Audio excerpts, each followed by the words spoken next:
Agora vamos abrir na Palavra de Deus, no Salmo 120. Eu estou usando os salmos de degraus nos estudos das quartas-feiras. Na quarta retrasada, nós fizemos um estudo geral sobre os salmos de degraus, que expressam a vida do peregrino que está fora de sua casa, caminhando para a casa do Pai. E nessa semana agora, nessa quarta-feira, nós iniciamos o estudo do primeiro, são 15 salmos que compõem o salmo de degraus. Nós então vimos um estudo no primeiro dos salmos de degraus, que é o salmo 120. Nós vamos ver como esse salmo 120 se combina com a pregação dessa semana. Isso não vai acontecer sempre, hein? Mas os salmos de degraus, eles expressam de maneira maravilhosa todos os sentimentos na vida de um peregrino e também as muitas circunstâncias na vida de um peregrino. E pela providência de Deus, combinou aquilo que o domingo 43 está tratando e aquele sentimento que é o mais destacado no Salmo 120. E a gente vai poder observar isso aqui agora. Então, Salmo 120 começa assim: cânticos de romagem. Na minha angústia clamo ao Senhor e Ele me ouve. Senhor, livra-me dos lábios mentirosos, da língua enganadora. Que te será dado ou que te será acrescentado, ó língua enganadora? Setas agudas do valente, brasas vivas de zimbro. Ai de mim, que peregrino em Meseque, e habito nas tendas de Kedar, que já há tempo demais que habito com os que odeiam a paz. Sou pela paz, quando porém eu falo, eles teimam pela guerra. Vamos orar mais uma vez, vamos pedir a ajuda do Senhor durante a pregação. Senhor Deus, sem a graça do Teu Espírito Santo, o Teu servo não pode fazer mais do que ler a Tua palavra e tentar explicá-la ao Teu povo. Porém, ó Deus, com a graça do Teu Espírito Santo, diferentemente do que pode alcançar qualquer livro, qualquer palavra humana, por mais que elas alcancem os nossos sentimentos e promova um desconceito em nossas emoções, elas não podem transformar corações. Só a Tua palavra é poderosa para converter o mais miserável dos pecadores. E só quem pode fazer isso é o Teu Santo Espírito enviado aos corações daqueles que hão de herdar a salvação. Por isso, ó Deus, nós te suplicamos mais uma vez, concede-nos a graça de provarmos desse poder transformador, regenerador, santificador em nossas vidas. Em nome de Jesus Cristo. Amém.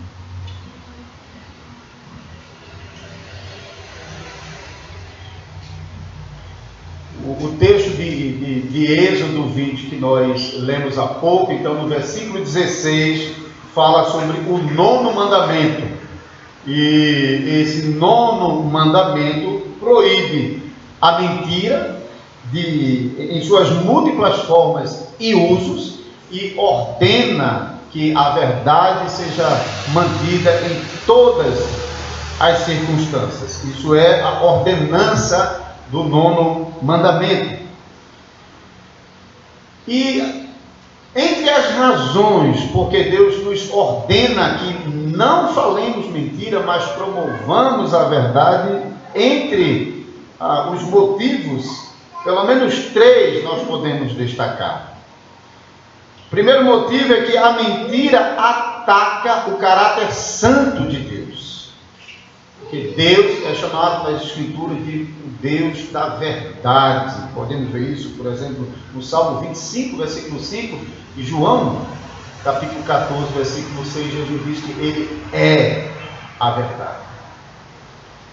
Segunda razão porque Deus proíbe a mentira e ordena a verdade, é que a mentira corrompe por dentro e destrói por fora a principal das criaturas que Deus fez, o homem, que foi feito à sua imagem e à sua semelhança.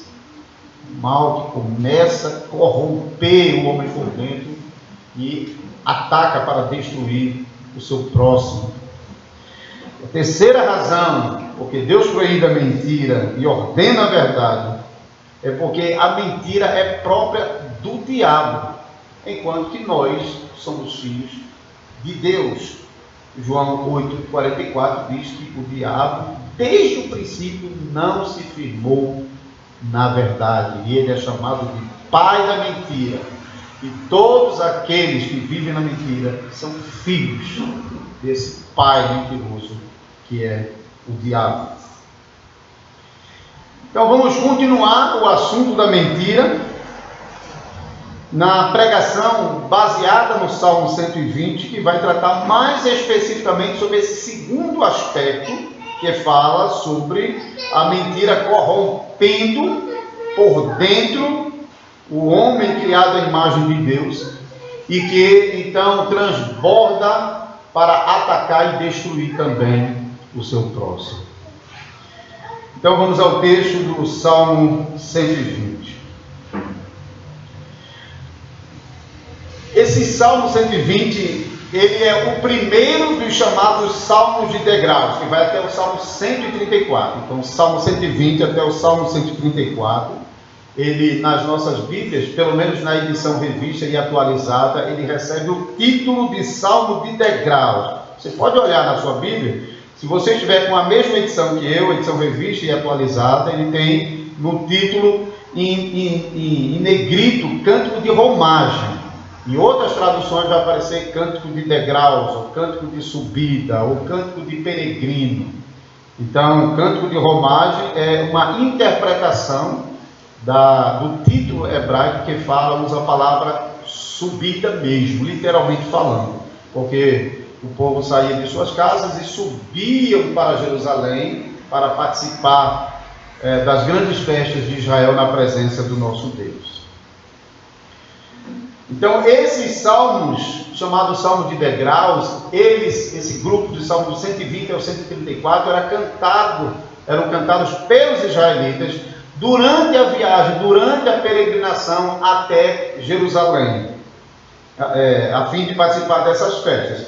Então, esses salmos, eles foram reunidos de tal maneira que eles pudessem descrever a realidade na vida desses peregrinos enquanto eles estão nessa viagem até o destino final, que é a casa do Pai. Você vai ver quando nós chegarmos ao Salmo 134, que é o último dos salmos, que é o salmo que encerra essa peregrinação com a bênção do sacerdote, despedindo os peregrinos de volta para a sua casa. Então, o Salmo 120 é a partida da sua casa para a casa do Pai, e o Salmo 134 é a despedida da casa do Pai de volta para as casas dos peregrinos. Então, é nesse sentido que o Salmo 120, então, ele abre esse salmo com a descrição do local de partida, onde os peregrinos estão quando eles partem para a casa do Pai. Eles estão vivendo como peregrinos no meio de pecadores e ímpios. Veja o versículo 5.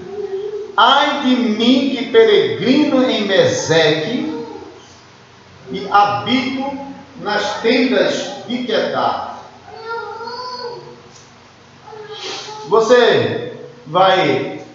Alguém que não conhece pode pensar que ele está dizendo que ele está ali em Israel, e Meseque e Quedar são algumas cidades ali nos entornos de Jerusalém, ali dentro de Israel. Mas não. Se você vai pesquisar, você vai ver que são descendentes de Noé, que se espalharam e habitaram principalmente a região da Mesopotâmia e da Síria. Meseque, por exemplo, está relacionada com a Síria, e Quedar com a Mesopotâmia mesmo, onde hoje é a região do Iraque, por exemplo. Então, duas nações pagãs muito distantes de Israel.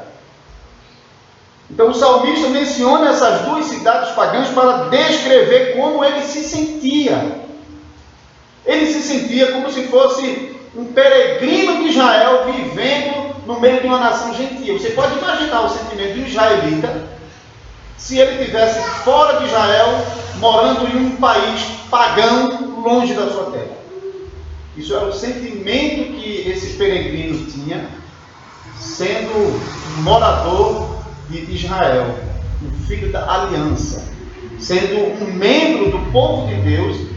Ele está, o sentimento que ele prova como peregrino é como se ele estivesse fora da sua pátria, no meio dos ímpios.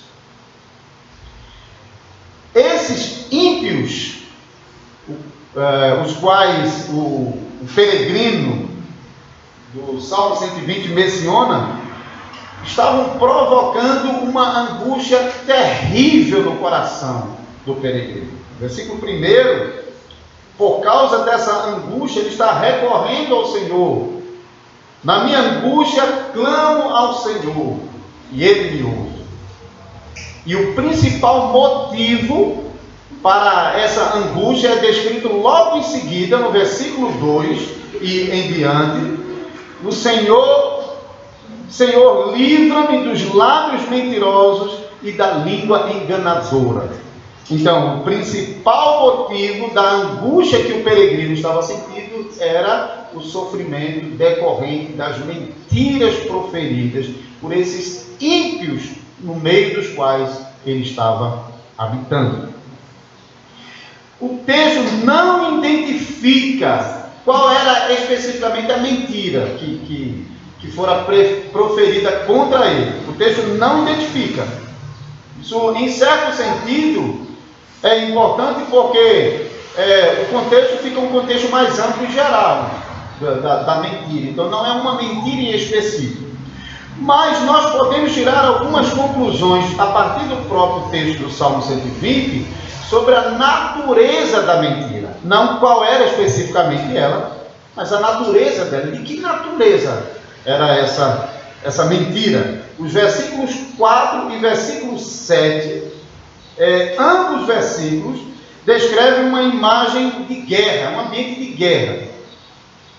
O versículo 4, por exemplo, fala sobre as flechas do valente. As flechas geralmente eram feitas de madeira, em geral, e aqui é citado o zimbro, que é um tipo de cedro. O cedro é muitas vezes citado na Bíblia, os cedros do Líbano, que eram árvores retas, não tinha ondulações. Então a flecha e até as lanças eram feitas a partir do cedro. E a expressão brasas vivas se refere à natureza da ponta da flecha ou da lança, e que nesse caso aqui pode ser interpretado de duas maneiras. Porque o texto fala sobre brasas vivas, mas existiam duas maneiras como as lanças eram revestidas em sua extremidade, que as duas servem para descrever, para referir com essas palavras. A primeira é que muitas vezes, principalmente as lanças, antes de serem arremessadas, eles eram mergulhados em um recipiente com metal derretido, de tal maneira que a ponta da lança de madeira, revestido com metal derretido, ia se esfriar durante o arremesso e ia penetrar no corpo do adversário com muito mais agudez, ia poder realmente rasgar o corpo do adversário com muito mais facilidade. Do outro lado, também era comum que eles mergulhassem em um recipiente com material pegando fogo, para que realmente fosse arremessado ainda com chamas mesmo, de forma que era visível até o fogo na ponta da lança ou da flecha. Então, de fato, as duas coisas podem estar sendo referidas aqui, não é muito específico. O metal tinha então esse poder de atravessar mais facilmente o corpo da pessoa quando arremessado, e o fogo, em contato com o organismo, no momento que ele penetrasse, o fogo, ele causa choque por causa da temperatura e também infecções sérias no organismo. A gente vê isso com pessoas queimadas. Pessoas que realmente sofrem queimaduras de segundo e terceiro grau, eles padecem por causa da infecção que às vezes se generaliza pelo corpo. Então, eram artimanhas para tornar o dano causado pela flecha ou pela lança um dano ainda mais grave. Então, essa imagem da flecha queimando, transpassante, descreve a natureza mortal da mentira proferida por esses ímpios, no meio dos quais o peregrino habitava. Então ele está dizendo que as suas flechas penetravam mortalmente no coração. Então isso, nós não sabemos qual era a mentira, mas agora nós podemos perceber que era de uma natureza tal que esse homem estava angustiado por causa dessa mentira. O versículo 7 descreve o espírito belicoso dessas pessoas que estavam proferindo a mentira. Aquela pessoa que é amante de contenda, que gosta da confusão. Ele não é do lado da paz, ele é do lado da confusão. E ele está usando essas mentiras para provocar esse peregrino. E o versículo 7 diz ainda, dá ainda uma informação importante, que não foi uma coisa rápida. Foi realmente um período demorado, não é dito quanto tempo, mas há muito que, o versículo 6, já há tempo demais que habito com os que odeiam a paz. Então parece que realmente era uma pressão que vinha durando muito tempo, que esse homem realmente já está à beira do desespero. Ele não tem mais o que fazer para combater essas mentiras que estavam causando esse dano tão terrível na vida dele. Agora, ainda uma coisa que nos chama a atenção é que não é a própria mentira que está realmente causando todo esse dano. A mentira digamos assim, é o estopim, está causando toda essa situação e a angústia. Mas o que realmente está levando esse homem à beira do desespero é o fato de que ele não consegue desfazer essa mentira. Quando uma pessoa levanta uma mentira, o outro pode tentar desfazer com a verdade. E muitas vezes isso acontece.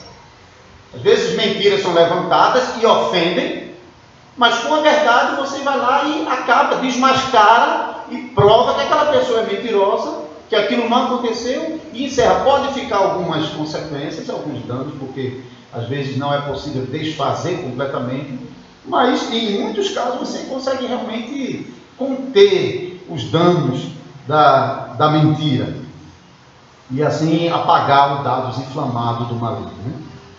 Porque com a verdade se promove a paz, com a verdade se restaura a ordem e a verdade liberta.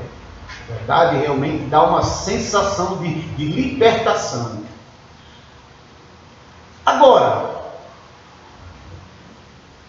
quando a pessoa tenta desfazer a mentira com a verdade,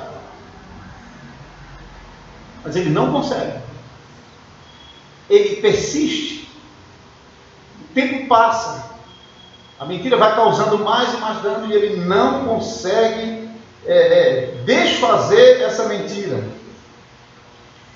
O sentimento que começa a se apoderar da pessoa é como se estivesse amarrado, aprisionado, e ele não consegue se libertar daquilo, e isso começa realmente a promover uma grande angústia no coração. Imagine você querendo desfazer essa mentira com a verdade e não consegue. As pessoas que estão à sua volta não lhe dão ouvido, mas dão ouvido à mentira que está sendo propagada. E aquela aqueles que deveriam julgar justamente a causa. Quando você recorre a ele para estabelecer a verdade, também eles, ao invés de manter a verdade, dão ouvidos à mentira. Você vai recorrer mais a quem? Todas as pessoas em sua volta, você está falando a verdade e todas as pessoas estão dizendo, não, é aqui, é desse jeito aqui. Você recorre ao tribunal e aqueles que deveriam julgar a sua causa estão apoiando a mentira. Imagine, que situação, vai recorrer a quem mais? É essa situação de impotência que está dominando o coração do peregrino, uma situação realmente horrível, como ele descreve no primeiro versículo, angustiante.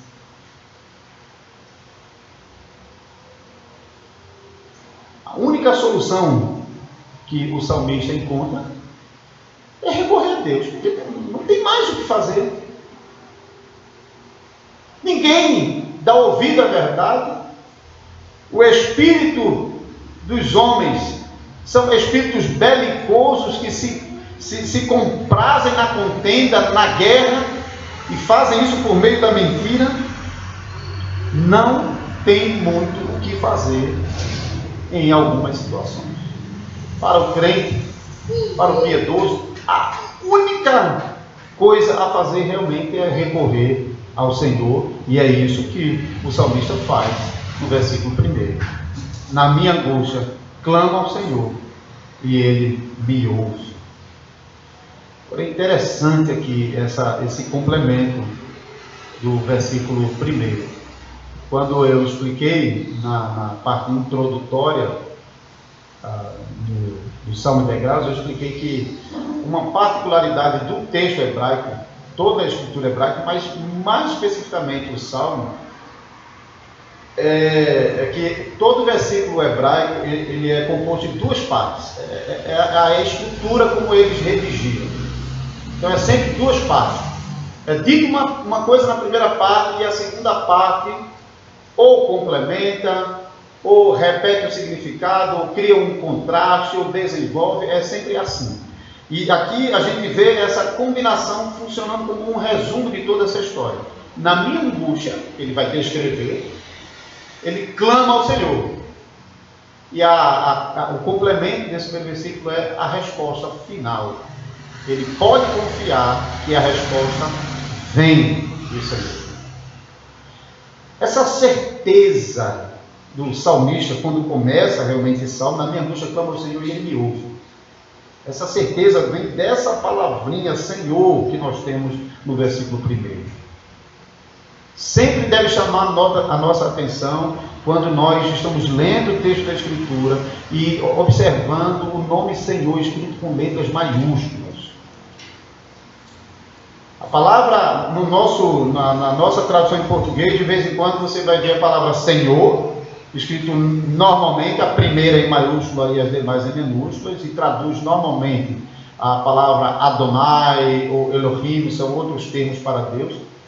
Mas os tradutores traduziram com letras maiúsculas quando a palavra no texto original hebraico são aquelas 4 letras que definem o nome especial de Deus, que às vezes é traduzido em nossa Bíblia, em algumas Bíblias, por Jeová ou por Iavé. Agora a Bíblia judaica mais recente está traduzindo como Ialvo. Então são possibilidades de tradução para essas letras que compõem o nome de Deus no Antigo Testamento, um nome especial. Aquele nome com o qual Deus se revelou a Moisés como o Deus da aliança. Ou seja, o Deus que é fiel, o Deus que não abandona o seu povo e o Deus que cumpre as suas promessas. Isso está dentro desse termo pactual. Senhor é um Deus que não abandona o seu povo. Um Deus que cumpre as suas promessas. É a esse Deus e Senhor que o salmista está recorrendo, na certeza de que se ninguém ouve o que ele está dizendo, ele sabe. Eu vou recorrer ao Senhor, porque Ele é Deus fiel, Ele não abandona o que Ele prometeu, e Ele prometeu que Ele sempre irá ouvir o seu povo. É a Ele que eu vou recorrer. E é isso que ele faz. O peregrino recorre ao Senhor porque somente Ele pode estabelecer a verdade em um ambiente corrompido, onde os homens pecadores e maus não querem saber da verdade, pelo contrário, eles até odeiam a verdade, e todo o seu prazer está na mentira. Então, uma frase que pode resumir bem como tema dessa pregação é: somente Deus estabelece a verdade. Deus é o Senhor da verdade, porque Ele é o único que conhece o coração de cada uma das criaturas. Ele sabe onde está a verdade, e Ele sabe onde está a mentira. Qualquer bem intencionado nesse mundo pode falhar no seu julgamento, mas Deus não falha, Ele sonda o coração. Por isso, nos juramentos, o nome de Deus é invocado como testemunha, porque somente Deus pode ser testemunha fiel da verdade contra a mentira.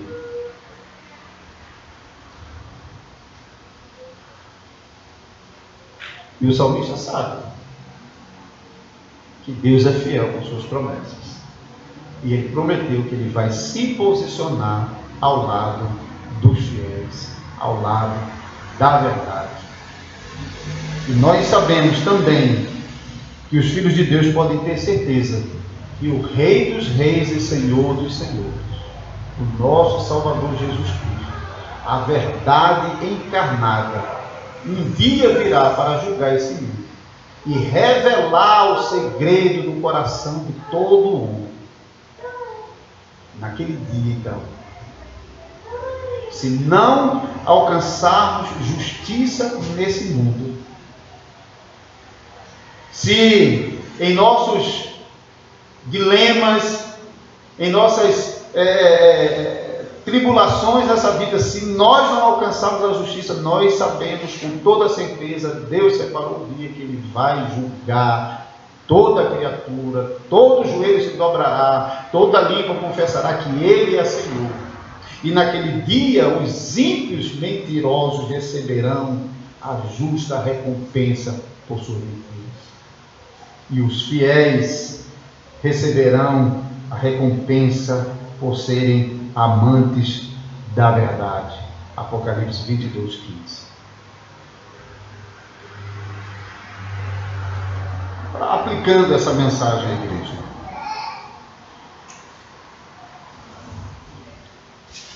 a mentira é uma coisa destruidora.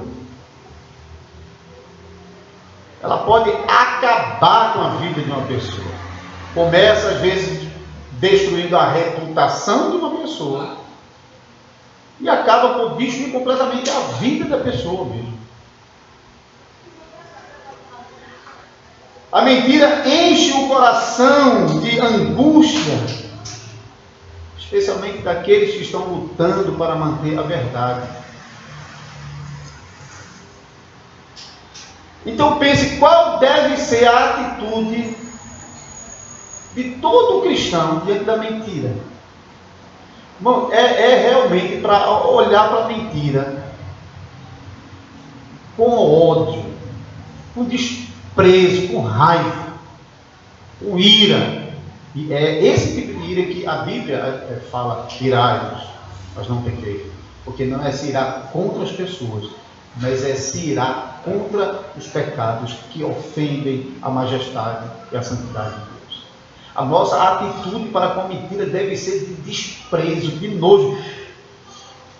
Se a gente vai trocar a fralda da criança, e Mariana sabe disso, e o dedo toca lá no cocô do menino, já é aquele nojo, hein? A nossa alma deve ter repugnância da mentira. Ódio, desprezo. É para estar longe de nós. Mas não é isso que acontece muitas vezes. Às vezes nós olhamos para a mentira com,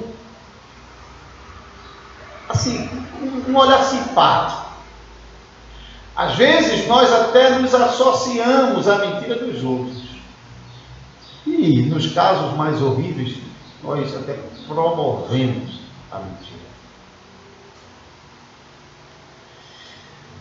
Catecismo de Heidelberg, no domingo 43, como nós já lemos, explica algumas formas de mentiras que são proibidas no 9º mandamento.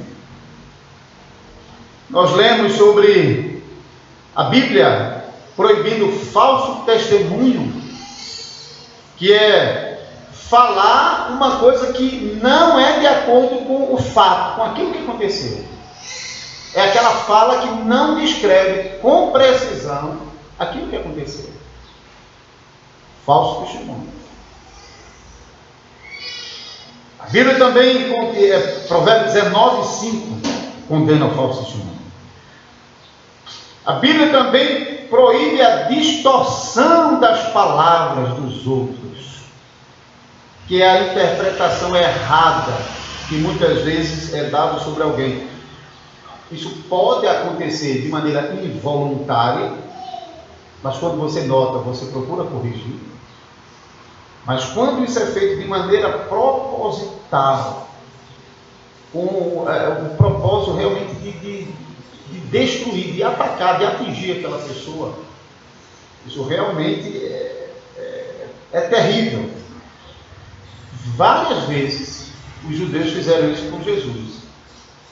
Jesus estava cada vez novo sendo acusado de uma coisa que ele não tinha falado, ou que ele não tinha feito. E eles distorciam as palavras de Jesus para significar outra coisa.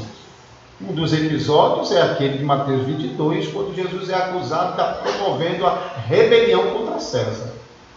E Jesus responde à distorção daquelas pessoas, dizendo: dê a César o que é de César, e a Deus o que é de Deus. Jesus não estava ensinando a revolta contra os governantes, apesar de suas impiedades. A Bíblia também proíbe a fofoca, que é a disseminação de informação negativa acerca de uma pessoa. A fofoca, mesmo que ela não tenha sido intencional, você não está falando para promover o mal da pessoa, mas a fofoca, no mínimo, não está preocupada com o bem-estar daquela pessoa ou com o dano que aquilo pode causar. É aquela coisa falada negativamente contra os outros sem se preocupar com o dano que aquilo pode causar. Às vezes estão trocando como se fosse informação. Eu converso muito com minha esposa, e isso vale para todas as pessoas da igreja, que às vezes as mulheres conversando facilmente começam a falar sobre outra pessoa. Tem que lutar contra isso. E eu já disse para ela, quando começar a falar de alguém, acenda a luz. Se persistir, peça para parar. E dependendo da gravidade, diga para ela que isso é errado e que ela tem que procurar a pessoa para lidar com esse assunto lá. E se perceber que isso persiste, procure os oficiais da igreja para lidar, porque se aquilo não for tratado na raiz, vai causar um grande dano na igreja de Jesus Cristo. Se alguém vier falar com você sobre outra pessoa, que seja para fazer elogio, ou para combinar uma maneira de ajudá-la, mas para falar coisas negativas sobre alguém, freie na hora. Não deixe não. Não aceite não. Para o bem dessa própria pessoa que está promovendo a fofoca e para o bem dos terceiros. A Bíblia proíbe também difamação, calúnia. É como se fosse a fofoca feita com o propósito de provocar dano à pessoa. Porque na fofoca, às vezes, você não está fazendo por mal, mas você está só compartilhando a informação. Não é aquele propósito. Mas, no mínimo, você não tem uma preocupação com o dano que pode causar. Na difamação, existe realmente um veneno pernicioso, porque você não está dizendo sem intenções, mas é com o propósito mesmo de causar dano. Por isso a difamação muitas vezes pode ser até da verdade. A verdade dita para prejudicar. Às vezes o que você está dizendo não é nenhuma mentira. E às vezes a pessoa diz, eu estou mentindo? Não está mentindo não, é verdade. Isso foi o propósito. Porque ele quer causar dano a alguém. Junto com a fofoca. Pode desprezar as verdades ditas para provocar o dano dos outros. Trate da mesma maneira. Não deixe não.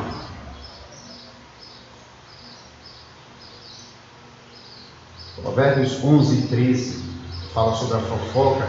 E em Mateus 5:11 o próprio Senhor Jesus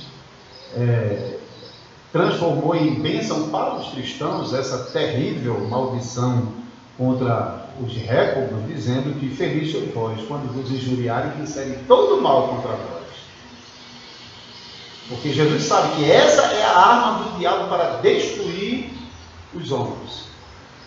Jesus promete que ele vai nos proteger, ele vai anular o veneno para o nosso bem.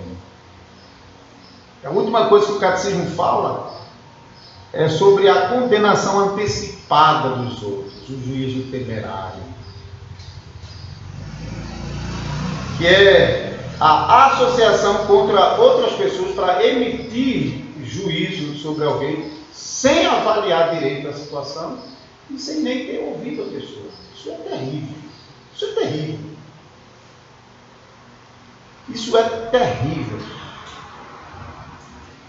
Isso nós aplicamos em casa até mesmo no tratamento com os nossos filhos. Porque é uma coisa às vezes que acontece no cuidado com as crianças é que a criança errou ou nós achamos que errou e ela vai tentar explicar de cá, não quero ouvir, cala a boca.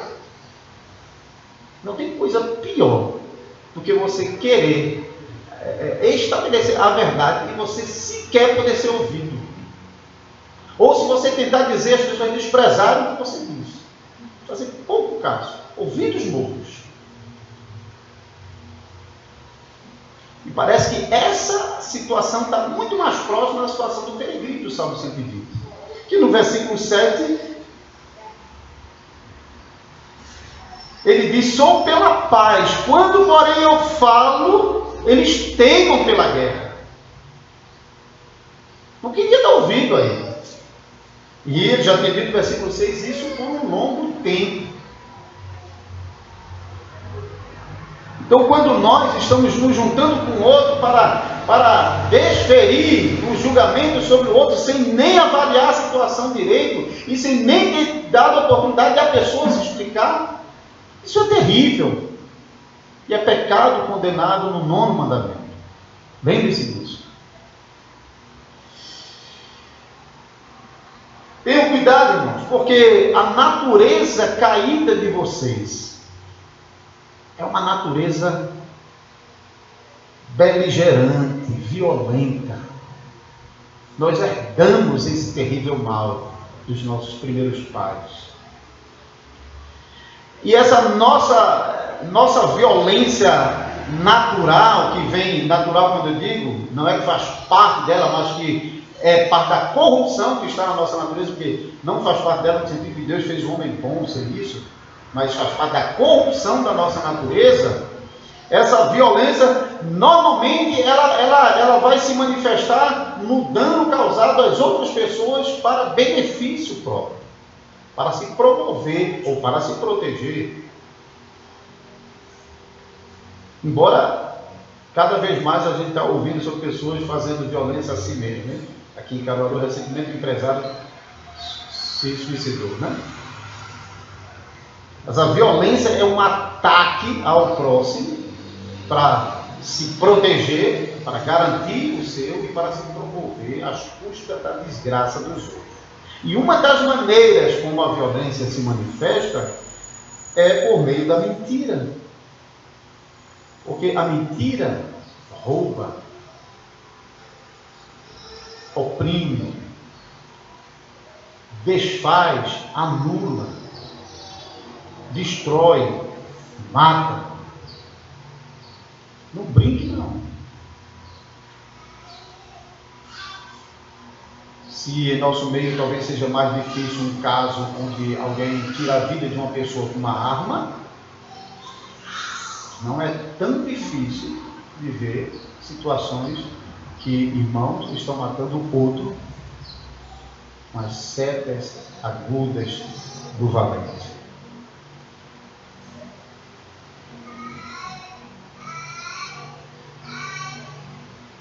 Sejam as grandes mentiras, sejam aquelas bem sutis, do tipo, diz que eu estou dormindo, diz que eu não estou.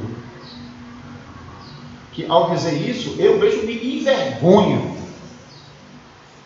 de quando às vezes, na fraqueza, a gente acaba agindo assim. Mas é para ter vergonha disso, é para lamentar isso, é para se entristecer com isso. Porque ao agir dessa maneira, a gente está causando um dano àquela pessoa. Pode ter sido pequeno, um pequeno dano de ter saído de sua casa debaixo do sol quente, batido na sua porta e ter ouvido um não, mas pode ser danos maiores.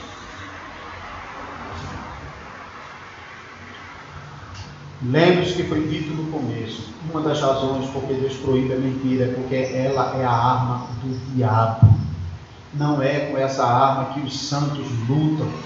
Nós lutamos com a verdade, a nossa arma é a verdade. Deus vai nos dar vitória com a verdade. O que nós temos que buscar a estabelecer é a verdade.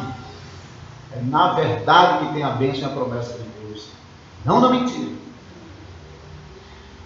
Por isso você deve se esforçar para repudiar toda mentira e engano, mas amar a verdade, dizê-la e confessá-la com honestidade, e fazer tudo o que puder para defender e promover a honra e a reputação do meu próximo. Essas palavras foram tiradas exatamente do texto do catecismo. Se você não conseguir evitar as pequenas mentiras, lamente-se e peça a Deus que lhe conceda força e graça para vencer esse pecado. Considere sempre o dano que a mentira pode causar a outras pessoas, seja pequeno, seja grande. Considere a angústia que você pode estar causando ao coração de outra pessoa, como aconteceu com o peregrino do Salmo 120. Sofra os danos você mesmo, se for necessário, como o Salmo 15 nos ensina. Sofra os danos, mas não aceite causar dano a ninguém.